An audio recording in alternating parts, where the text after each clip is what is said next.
Sige mga tao, taliwas sa sinasabi ng mainstream media, hindi gumaganda ang kalagayan sa Ceuta, Espanya. Panoorin ninyo itong video na ito. Ni hindi ako pinoprotektahan ng pulisya o ng militar, ang aso ko lang na si Buta ang nagpoprotekta sa akin. Pero yung logo, Nakikita mo ba yon? Sabi niya, hindi ako pinoprotektahan ng pulisya. Hindi rin ako pinoprotektahan ng militar. Ang aso ko lang ang tanging kinatatakutan nila. siya lang ang nagpoprotekta sa akin dahil wala namang militar o pulis sa kalsada. Takot na takot kami. Paano ba dapat lumabas? Hindi ko alam ito. Oh, Takot? takot na takot ako. Sawang-sawa na ako. So, sawa na ako sa nangyayari dito. Sawang-sawa na ako. Ito ang magiging kinabukasan ng bawat lungsod sa kanluran, mga pare. Dinadagsa nila ito. At sa pagkakaalam ko, ayon sa mga ulat ng intelihensya, paplano raw sila ng panibagong pagsalakay sa ika-15 o ika-16 ng Agosto. Hindi ko alam kung gagawin nga nila o hindi, pero yon ang sinasabi ng mga ulat ng intelihensya. Salamat, ilang taon na akong hindi makalabas mag-isa sa kalsada. Tignan mo kung ano ang itsura ng kalsada. Sa harap mismo ng pulis, tignan mo kung ano ang itsura ng kalsada. Buong umaga, buong gabi, nagkakagulo sila. 2:00 ng madaling araw, kinailangan kong tumawag ng pulis. Dahil hindi sila tumitigil sa pansisigawan at pag-aaway sa isa't isa. Nakakatakot. Tumalia, tunalodia. Kalimutan mo na ang tungkol sa normal na buhay. Normalidad, puro kasinungalingan lang yan. Dapat pumunta rito ang mga taga-mainland ng Espanya at makita nila mismo. Hanggat hindi ka lumalabas sa kalsada at nakikita, hindi mo talaga alam kung ano yon. Tingnan mo yan. Tingnan mo ang mamamahayag na yan. Tingnan mo ang reporter na to. Ginagaslight niya talaga siya. Sinasabi niya normal lang ang mga taong ito. Tingnan mo yan. Tingnan mo ang kalagayan ng lugar na ito. Anong ginagawa ng mga taong ito? Saan sila umiihi? Saan sila nagbabanyo? Nagtae at umiihi sila sa kalsada. Buti na lang at pumipila sila. Ingan yan. Tingnan yan mga pare. Ito ay pagtataksil. Ito ay pagtataksil. Ayan na mga pare. Ang aso ang pinakamatalik na kaibigan ng tao. At lalo na ngayon, pinakamatalik na kaibigan din ng babae. Kung may aso lang ang babaeng ipapakita ko sa inyo, sana ligtas siya. Ito ang sandali ng arestuhin ang isang lalaki dahil sa panggagahasa sa isang batang ina. Niloko niya ito para sumakay sa taxi sa Manchester. Ang biktima ay lumabas kasama ang isang kaibigan ilang araw bago magpasko noong nakaraang taon. Lumapit sa kanya sina Mohamed Al-Mazri at isa pang lalaki. Si Mohamed Al-Mazri, siya ay isang Ehipsyo. Lumapit sa kanya sina Al-Mazri at isa pang lalaki at sinabi nilang ihahatid siya pa uwi. Ngunit dinala nila siya sa isang Abbey Hay HMO kung saan ginahasa siya ni Al-Mazri habang nanonood ang kaibigan. Nagawa ng babae na ibahagi ang kanyang live location sa kanyang nobyo sa WhatsApp na siyang tumawag ng pulis. Agad na dumating ang mga pulis at inaresto si Al-Mazri sa lugar ng insidente.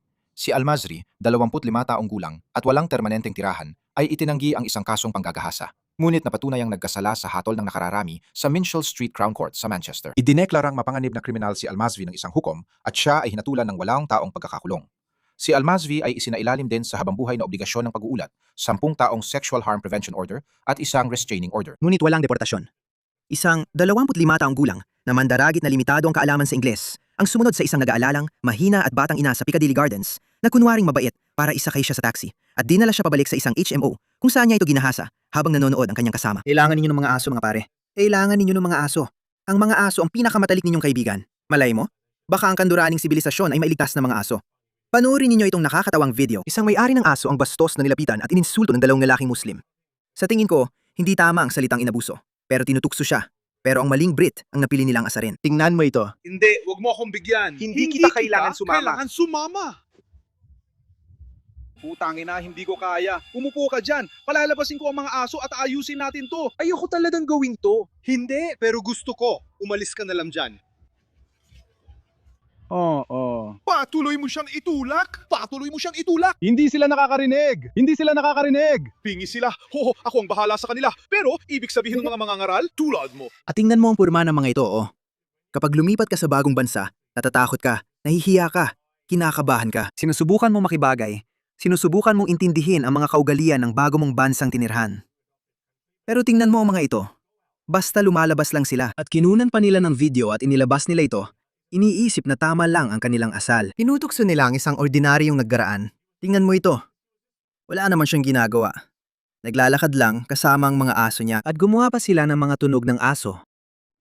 Kaya hindi ko kailangan ng mga palilinlang. Oo, pero Bakit hindi ka naman kami nandito? bastos, Umalis ka kaibigan na. ko. Magalang ka bro. Huwag kang bastos. Ru, ikaw ang bumababa dito at naglalaro ng Asia. Hindi kita kailangan dito, basta. at nadagalit ka para sa kanila, pare. Sige, malamang doon sila'y pinanganak. Si Santeli lang. Dito kami dadaan. Dito ka dadaan Ibigay mo at ang sana boto mo magandang at sumunod araw mo. ka. Hindi ka naman ganon. Kausap naman kita eh. Nirerespeto kita kasi mas matanda ka sa akin. Malapit na. Lahat ng tao kailangan na rin silang kausapin ng ganito. Lahat. Hindi mo ako rerespetuin. Kasi kung rerespetuin mo ako, pinanatili nila ang iyong. Ikaw, mukha akong apoy. Ilan ba sa mga tao dito ang nagbibigay sa akin ng papuri? Hindi sila basta-basta dumarating. Patuloy ka lang tumatawa pare, huwag mo siyang saktan. You can't. Naglalakad ako doon, bodyman, mga putang inang malalaking titi. Bagong paras ng putang Anong inang nakakatawa? sapatos. Ano yun? Ano ang nakakatawa? Hindi ako yung maliit na may maskara, tol. Walang galang mga tol. Walang galang. Tebal ni. Kahit ano ang gulo mo tingnan, iniisip mong kami ang tanga at tinatawag mo akong marahas. Yung dalawang binatang kausap mo, bakit ka nagagalit? Kasi kinakausap ka namin at sinasabi namin, Pakawala ng mga aso. Bakit mo naramdaman na kailangan mong gawin yun? Tayo, kausap ka lang.